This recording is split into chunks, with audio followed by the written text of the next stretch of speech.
Good morning. This is Mark from metalforever.com. We're speaking with Matt Barlow this morning with Ashes of Ares. Matt should be joining any minute. So we'll. I'm here. Get started. Oh, hey, Matt. Good morning. Thanks so much for joining. Absolutely. Thanks for having me on.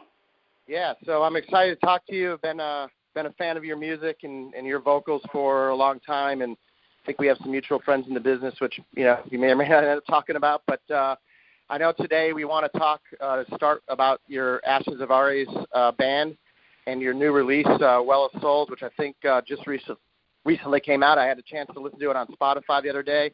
Really digging it. So what can you tell us about the new CD? And let's start there.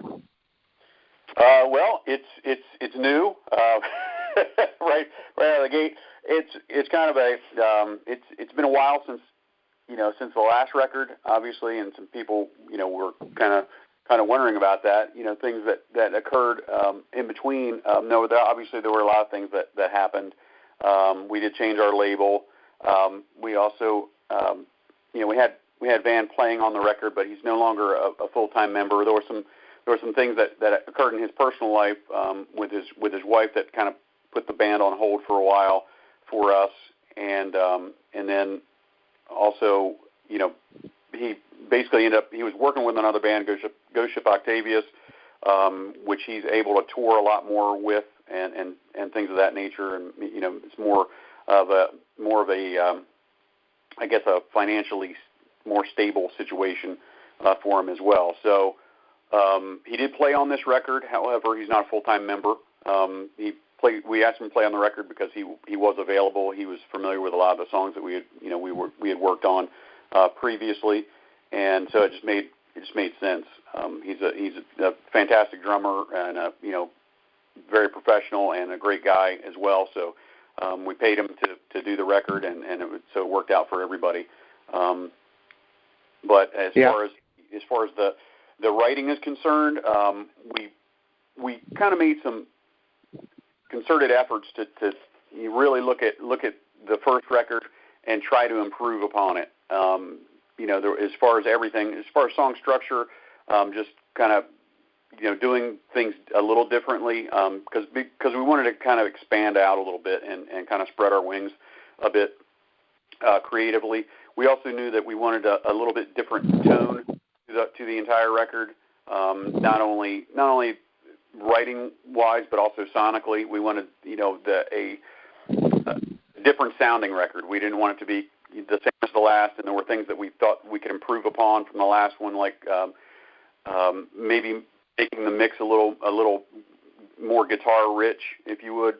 We're just trying to really make it's a heavy metal record, and it's a heavy metal band, and we wanted to really emphasize the guitars. So a lot of work with guitar tones and things like that, and the overall production in the mix. We wanted to do a lot. I got to do a lot of things I wanted to do as far as layered vocals and things like that. I know some people don't like the layered vocals. I mean, there's all kinds of people that have different taste on things, but to me, when it comes down to it, I want the song to sound the best it can possibly sound, and if that means doing harmonies and things like that, trying different textures of voices, then I'm going to do that, and because I can. I'm basically at that point in my life where I go, you know what, I can do this. People dig, for the most part, people dig what I do, so I'm going to do it, and I had a lot of fun doing it. We worked with Rob Osterline from Terrarium Studios on this. I had worked with Rob just previously, prior in the same year, doing vocals for We Are Sentinels, and I had a really good time with Rob. Man, he's a super nice guy, very laid back and very cool, and just had a lot of.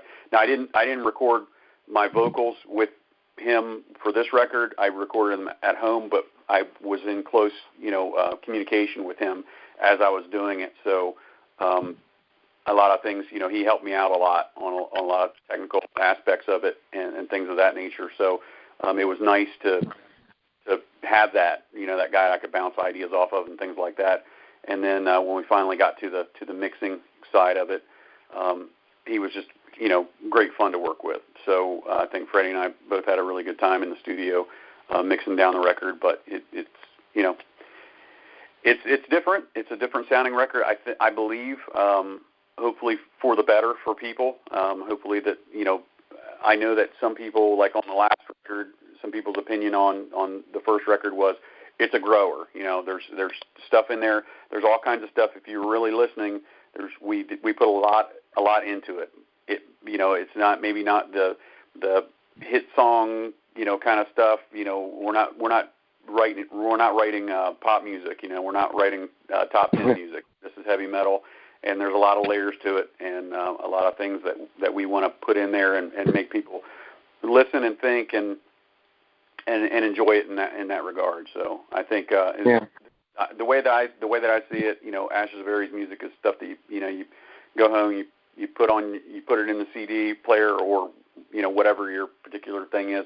You throw your cans on your ears and you really just get into it, and that's the way that I like music, and that's the way that I like to write music. So, and I think Freddie. Yeah, I mean, you kind of answered this in some ways, but my next question I was going to ask was just kind of the progression from the first release to this one. Is it fair to say this one's probably a little better production? Maybe the song's a little more sophisticated. I feel like there's maybe a little more melody, a little more melodic, perhaps. I mean, would they all be accurate depictions? I mean, it sounds like you were definitely trying to kind of grow into the next, this new release. Yeah, and it's weird too, because kind of the way that Freddie and I were looking at it. Freddie was actually looking at, as far as the way that he was writing his music and doing his he was actually, I think, he intended to definitely go heavier as far as the guitar sounds and things like that, and do some more, you know, some more progressive type stuff. You know what I mean? I don't know, progressive metal, but you know, definitely there's some more progressive elements in there, time signature changes and things like that, and that's what he was going for. And the music ended up sounding very, very heavy and very dark in a lot of spots, and I sort of went another direction with, I was doing some different things tonally with my voice, but also I wanted to do layers of harmony in there. I wanted there to be nice, rich melody and harmony in like a lot of the choruses and stuff. And so that's what I was going for. There's some stuff in there.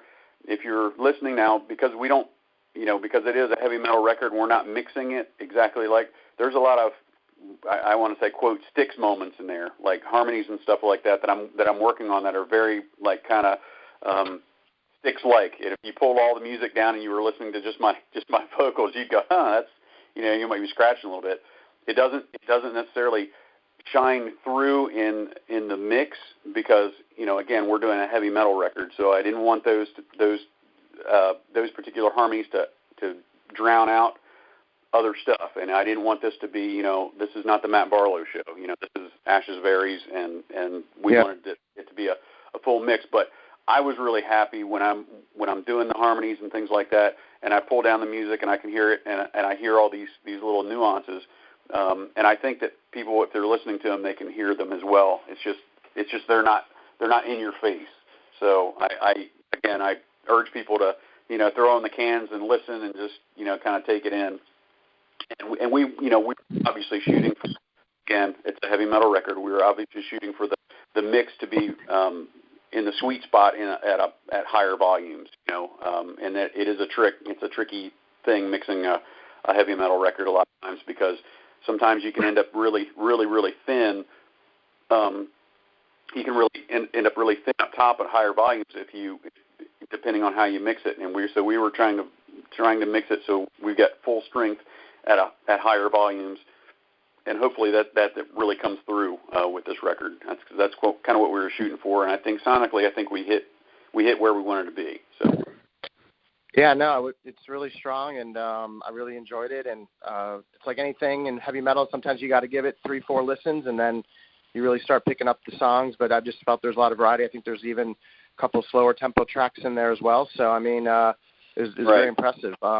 If I may ask you this, how do you approach writing for this band versus, for example, when you were in Iced Earth? I mean, I assume you're equally heavily involved in writing the Iced Earth style albums that you were a part of, but is it? Well, no, I wasn't really. I mean, I've actually got more more ability in this creatively. Honestly, I think everybody knows that Iced Earth is John's baby. Now he may be trading off more with writing now. I don't know, because I don't like pick John's brain whenever we talk. I don't pick his brain about music and stuff like that. That's sure. Iced Earth is Iced Earth, and I do know that he and Stu have a really good working relationship, which is awesome, because I think that's really important for songwriter and songwriter and vocalist / songwriter to work well together. I think Freddie and I have a very good dynamic, but I actually can contribute. I contribute a little bit more. I think. Well, I contribute a lot more. I think with Ashes of Grace. I do the main body, 95% of the songs, the vocal melodies, the lyrics, and things like that. Now Freddie contributes lyrics and vocal bits to this record as well. So that's we have the give and take, and then I come up with a song like Let All Despair. I did a basic acoustic stuff with the main vocal melody over it, and pretty much you can sort of tell with that song it's very the vocal melody is very much alike in each of the verses. It's not a standard typical song as it were.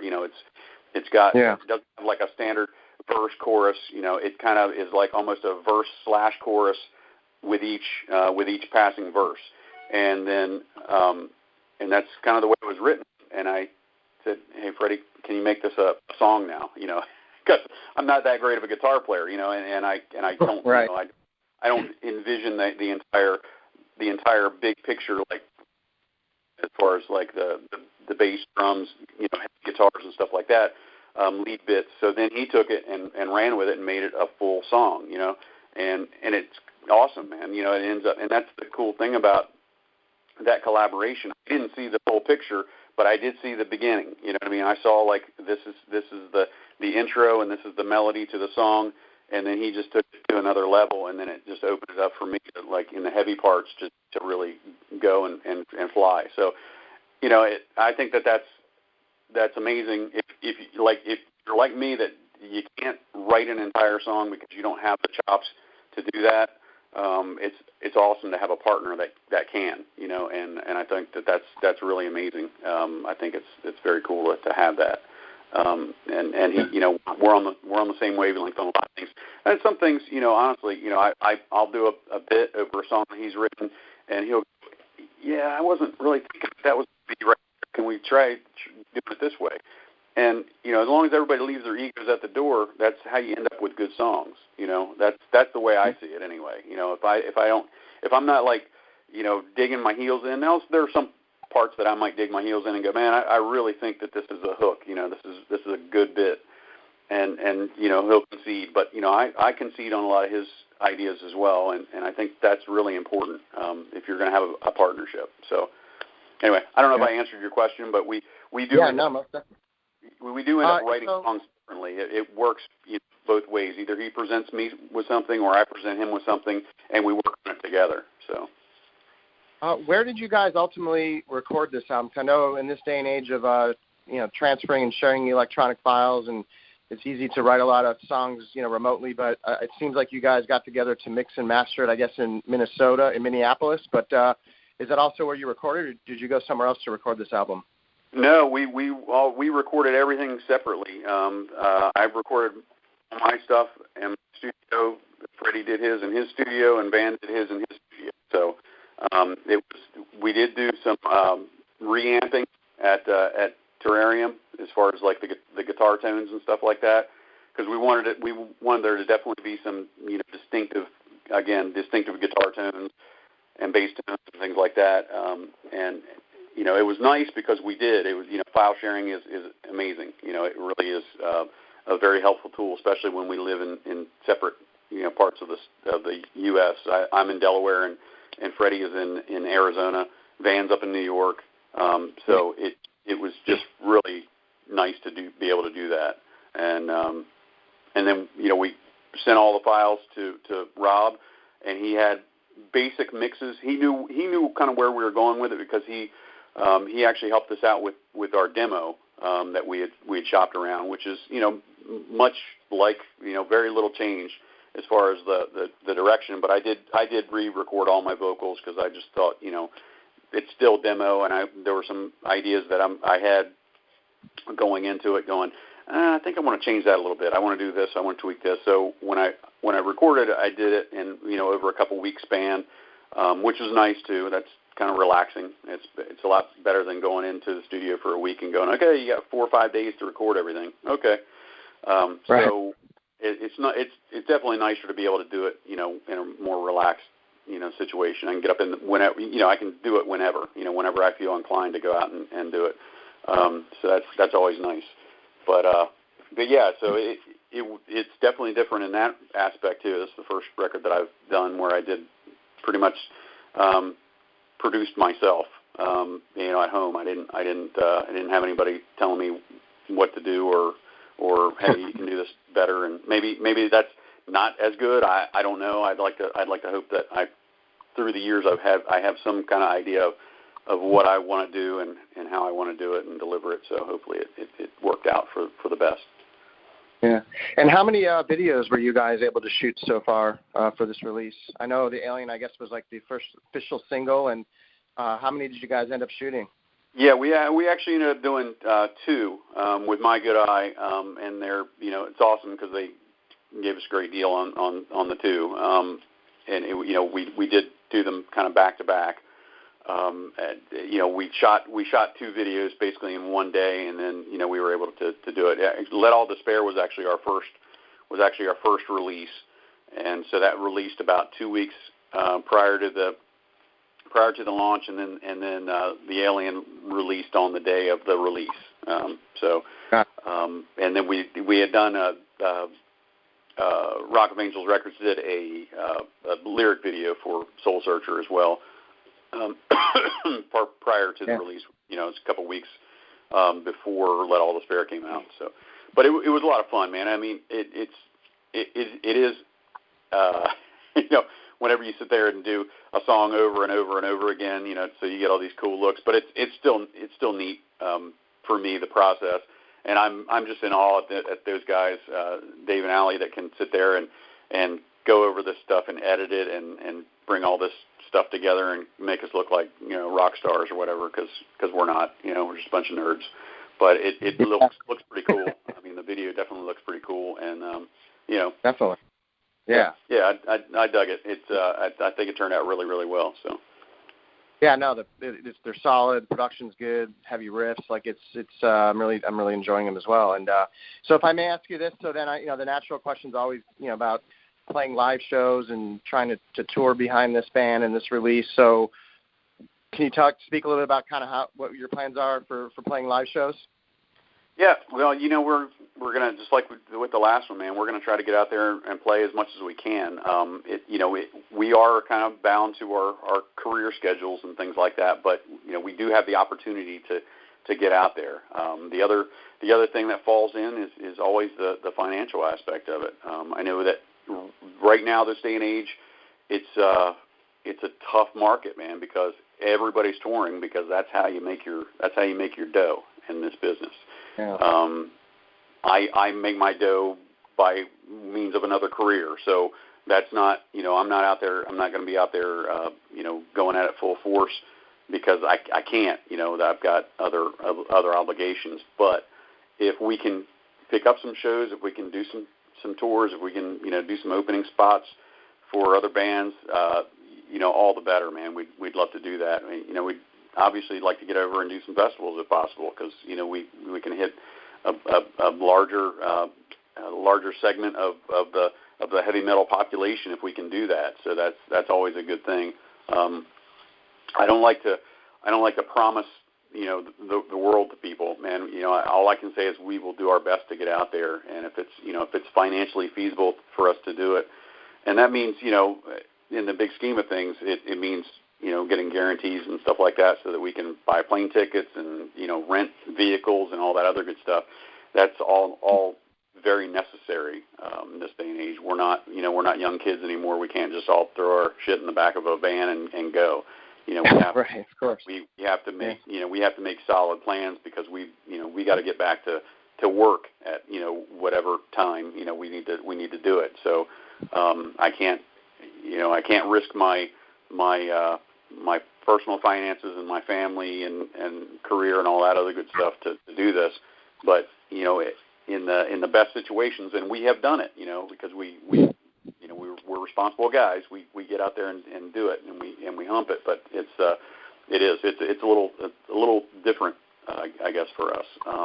Yeah. So when it comes to trying to play shows and touring and things like that, so how do you try to do it in little spurts of time, 2-3 weeks, and is that your work kind of flexible with you on that, or how does that work for you just schedule wise?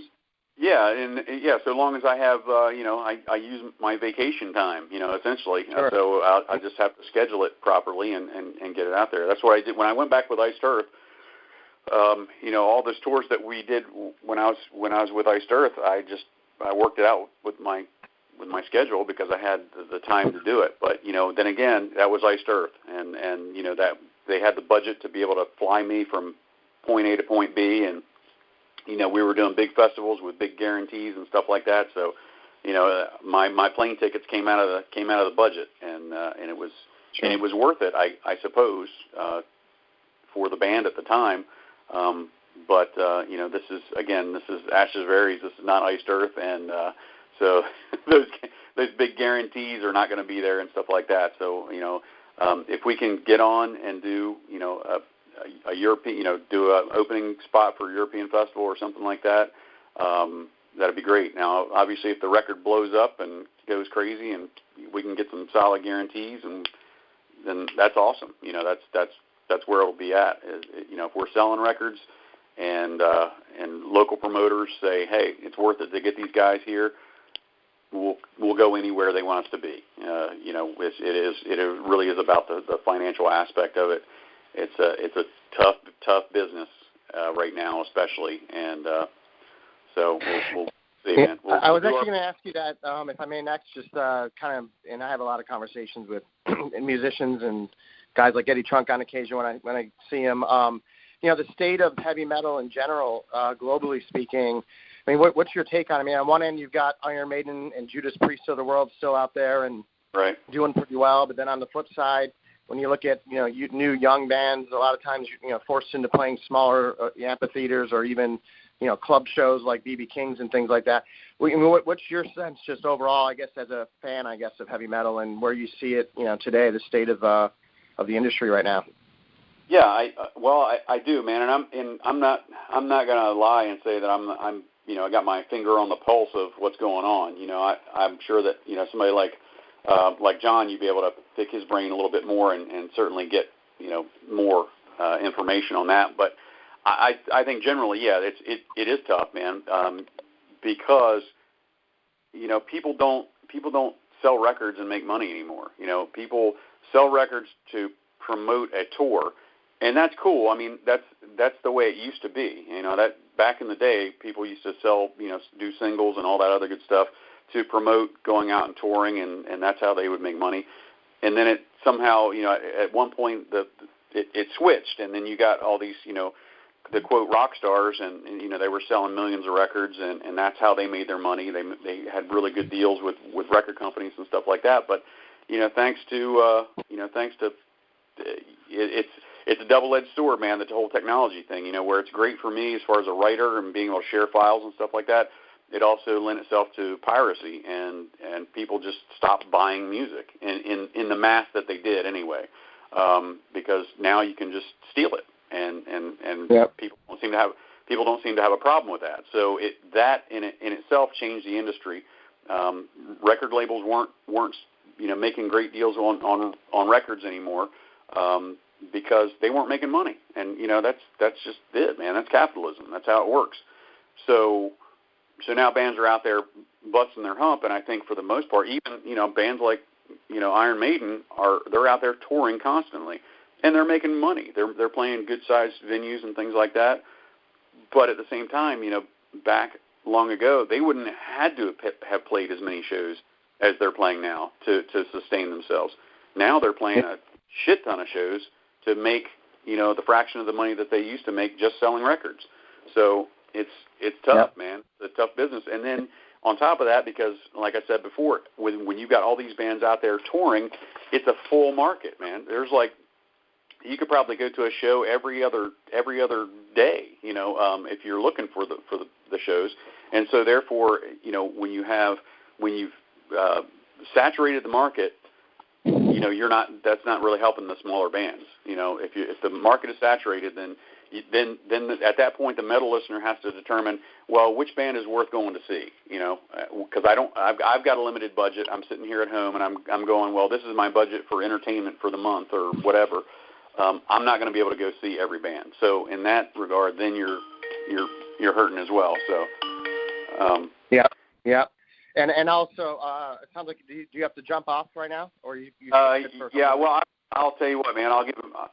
This is Brett. I actually had done another interview with him. I'll give him a call back as soon as we're done here, man. Okay. Yeah, we can wrap soon because I know we've been on for about 30 minutes or so, and I want to be obviously respectful of your time, and I know you're hopefully doing a lot of media around this release. But yeah, I guess the other thing I was going to mention is I noticed, like, for example, Queensryche, they've got a pre-sale for their new upcoming release, but it's a package with all kinds of autograph merch and meet-greet opportunities. It seems like, just everything to try to, figure out a way to sell the music, Right. So is there anything else that, Matt, that you want to touch on or cover, or anything you want to kind of put out to the fans that maybe we didn't talk about already about, the new release and your band?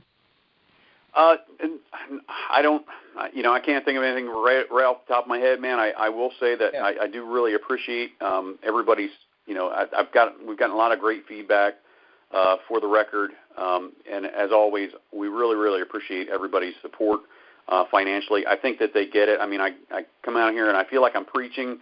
I know a lot of times, especially about the whole, music stealing thing and all that, and I don't see that really happening from our fan base, whether it be ours or Iced Earth, because I've kind of blend those two together sometimes because I know a lot of people still follow me from Iced Earth, so they get where I land on things, and a lot of times I feel like they're like I'm preaching to the choir to them because they get it, they totally get the whole thing, and they understand that, hey, man, I've got to buy this. If it's not a physical copy, then it's going to be digital. I'm going to buy it from a legitimate source so that at least I know the quote artist is getting paid, or at least in our opinion, in my opinion, we're not, again, Freddie and I aren't out to make a ton of money on this stuff, but we would certainly like our record company to make their money back on their investment, because that just means to be able to do another record for them, and so. I really, really endorse everybody going out.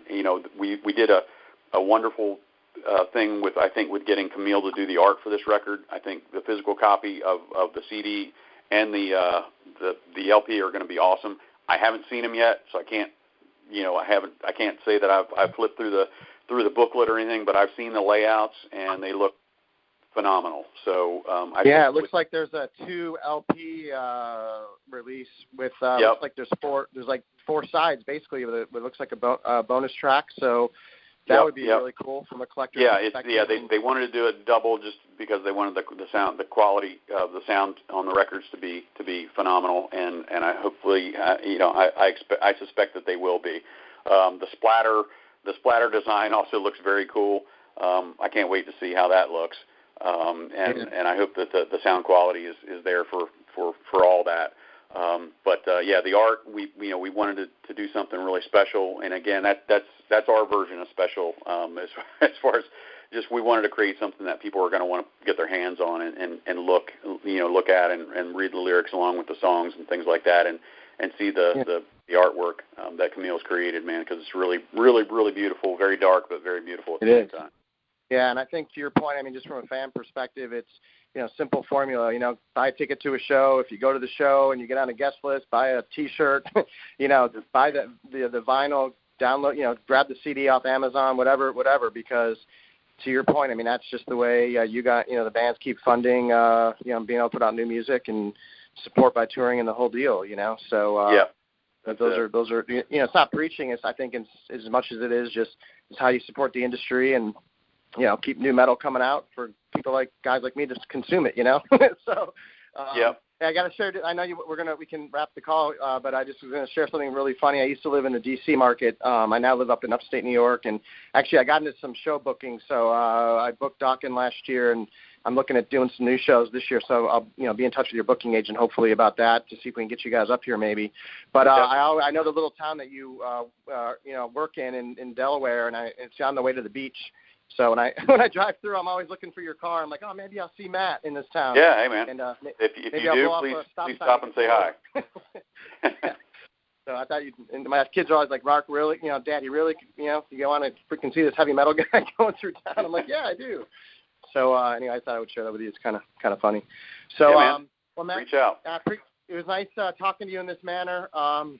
I hope maybe I'll see you out there somewhere on the road, or maybe I get a chance to bring you guys up to Rochester, New York, where I'm based at the moment, and really enjoying the CD. And I wish you guys tons of success, and hope everything goes as you hope for this album and your band.